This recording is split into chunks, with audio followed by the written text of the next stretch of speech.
going when you're ready. Okay. Hi everyone, I'm George. So I'm doing a rustic ocean river table. It's kind of a mouthful, but basically like the name of what these are is they're called river tables. You have like the pieces of wood, and then you pour an epoxy into it, and they look like this. If you've ever seen one before, and so generally they just naturally have the rustic aesthetic because of the wood, and then maybe I don't know exactly with the epoxy, like how you might change the aesthetic based on that. But so that's why I start off with the rustic, and then ocean. So I'm kind of going for like an ocean look with the epoxy. So my inspiration has kind of been like Cancun or like any super clear ocean waters with white sand generally below them. I like the light blue, and then I think I want to go a little greener than this. It looks less. I don't know. On my computer, it looks a little more green. This is kind of like what I was going for. That yeah. So those were my inspirations. I see these a bunch online, so I was like, that's tight, and I want to do that. And so when I started drawing and what I was kind of thinking about, and as I was going through the pictures, I decided that I wanted that ocean color. I wanted a darker wood, and I preferably wanted some lighter pieces on the outside. So this is the piece of wood I have right now, and this is how far I am into it. This ended up being perfect piece of wood. It's olive. So I kind of hit my aesthetic like right on where I wanted it to be. I wanted it to be bigger, so like a kitchen table, but the epoxy is expensive, super expensive, like $100 for a gallon, and like I'll use like a gallon and a half, maybe. And for like a big table, you could use like 3 gallons. So yeah, I didn't want to do that. So I decided to do a coffee table, and this is I got this before I got the piece of wood, so this is like how I had imagined it with the resin in the middle and on the outsides, and so that was cool too because a lot of them just have the resin in the middle, which I don't think looks as good. So that's awesome. And then I decided how I'm gonna make it dynamic is with adjustable legs. So those are pictured right there. I'll just make them out of aluminum, gotten from McMaster-Carr, machined some holes in it, and then pins just to keep it like where it's at. So that it's not too bad. I have some machining experience. So here's my materials. There's a whole lot of them. I basically already bought everything or had gotten the stuff from around school. A lot of it from around school, except for like the live edge wood or the curing resin. I bought some buckets, silicone stuff at Home Depot. So there's a decent amount of stuff, but I didn't have any issue getting any of it. And so the first step, now I'll just talk about where I'm at right now. So I was back at that one picture with the wood in it. What I had to do was I got the wood and I got the wood for the table, and then I had to get the mold to pour the resin into it, cover it with tape, drill holes in it, secure it, and then put silicone so that it's watertight. And then I also got the wood, and the first thing I had to do was like take off all the live edge bark because it makes it like not strong enough, because you can just like peel it off. So if you put it and it's holding in the middle, it'll just like fall apart. So you do that, sand it down, and then before I could cut the wood, or before I wanted to cut the wood, I kind of made this like little paper prototype to just mess around and see what kind of configurations I wanted it in, because the wood was kind of expensive too, and like I wanted as much of the wood on the table as possible. Like I don't want to cut out any and just scrap it. So I did that, and it actually worked really well. I knew where to cut my wood, and it made it super easy, and didn't have to waste anything. I got some colors off of Amazon. So these are mica pigments and then some alcoholic based ink. What I think I'm going for is a little clearer. Like a lot of people have they put a lot of mica pigment in there, and then it's not really see-through. And like I said, I'm going for that like Cancun ocean aesthetic. Like you can see through the water. I think I want some sparkles, but for the most part, I think I want to be able to see through it. And I've done some like testing because they kind of change a little bit, and before I just pour my $150 resin into the table and screw it up, I wanted to see. And so these are 5 that I've done right now. There's a couple more that are curing currently that I didn't take pictures of, but I think this is the one I poured all sparkles in, and then I know I kind of wanted like a blue-green color, so I just used all the blues and greens, and poured all of them. These are all like just a single color, and then this one is that color with a green mica pigment in it, which mica pigment's like also used for like soap and like makeup and stuff like that. So it's pretty like it's easy to get and very useful. And so the ones that are curing right now, I kind of stuck with these two colors. So maybe like a blue green and then less sparkly tint to it.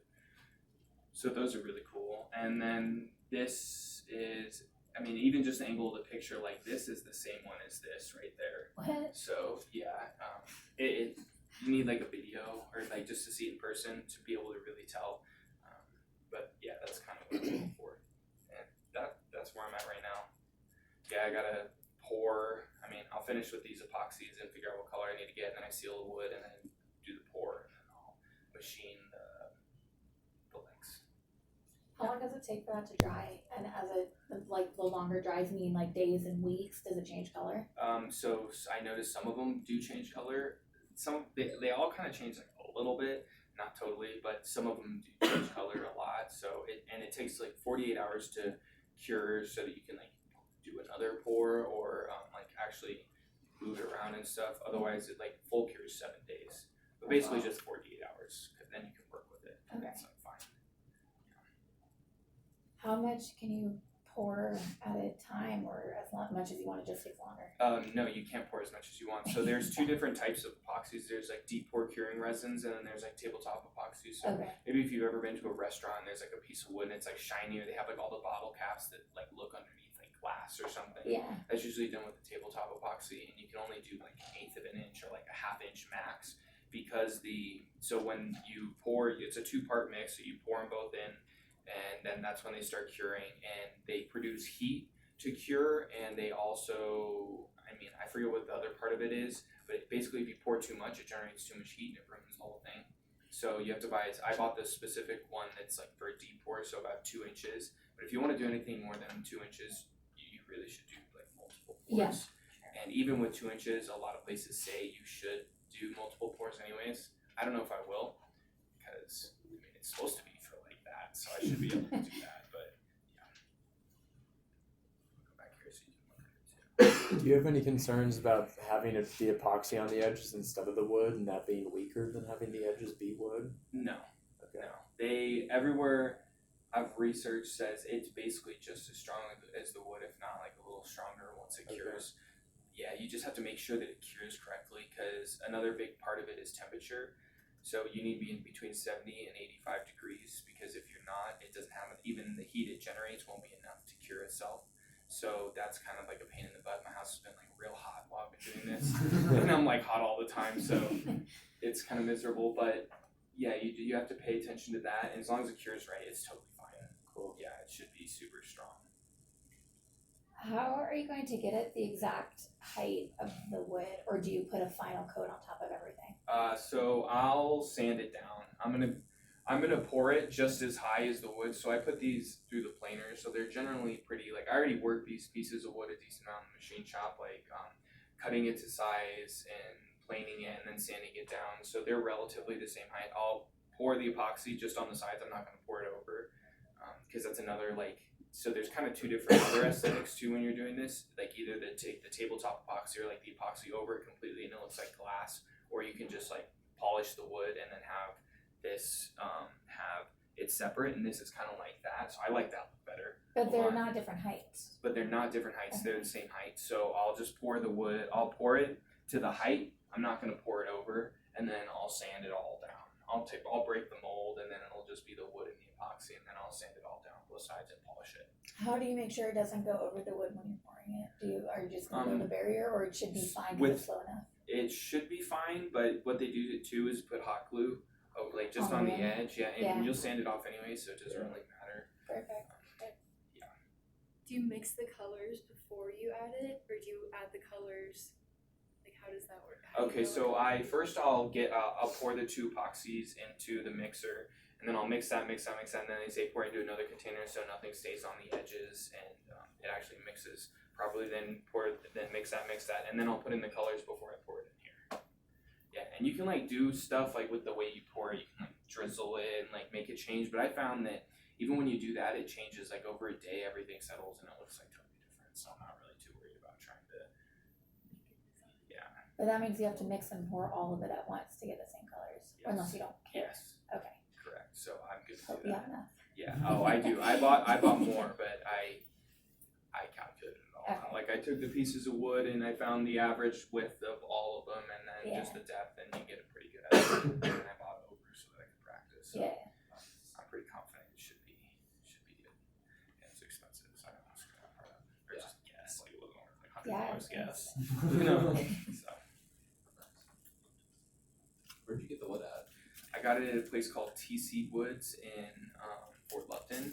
They have the best like looking, like if you want to get some cool wood or something like pine, they have pine too there. They're big pieces, so but you could use big piece too. Anyways, TC Woods, great place to get wood. It's like the best place I can find around here. Beautiful pieces of wood. This piece was like $90. So yeah, it was pretty reasonable. I was expecting like 200 maybe. What's So expensive? Wood is really expensive. yeah, for like nice pieces of wood that are cut Yeah. like this, like it's not a very big, you can go to a lumber yard and just get like typical like whatever dimension lumber, but this is a little more specialty, so it's a little more costly. Does that place have like flat sheets kind of that you can cut into, kind of like just a board? Or is it all, like, special No, sheets? it's all like they just take like trees and just cut it into like 8 slices, and then they're like up there. So yeah, it's kind of how they cut it. There's no, you can have people cut it certain ways, but that's like it's like $45 just to set it up, and then like $60 per hour to do something, or so yeah. So is the epoxy like? I'm assuming like the borders, like you take those off once the epoxy settles. Yes. It holds it all together. Yes, it'll hold it all together, and once it cures to like, it machines like wood.